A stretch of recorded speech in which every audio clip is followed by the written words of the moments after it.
তুমি না তওবা করেছিলে? তুমি না শুধুমাত্র আল্লাহর জন্য সবকিছু ছেড়ে দিয়েছিলে?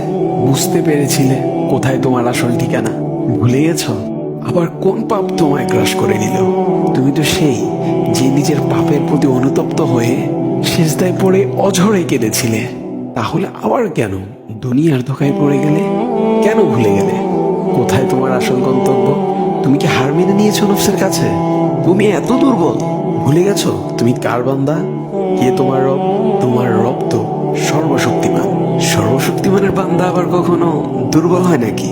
মৃত্যু পর্যন্ত লড়ে যাও তুমি। শয়তানকে দেখিয়ে দাও তোমার ইমানের পাওয়ার। শয়তানের ধোকায় পড়ে অনেক পাপ করে ফেলেছো, তাই নিরাশ হয়ে গেছো তুমি, তাই না? তুমি কি জানো না তোমার রব কতটা মহান? তিনি তো তোমাকে ক্ষমা করার জন্য অপেক্ষা করছেন। তাই ফিরে আসো সেই রবের দুয়ারে, যার দুয়ার কখনো বন্ধ হয় না। ভিডিওটি ভালো লাগলে একটি শেয়ার করে দিবেন, হয়তোবা আপনার একটি শেয়ারও কারো হেদায়েতের উসিলা বনে যাবে।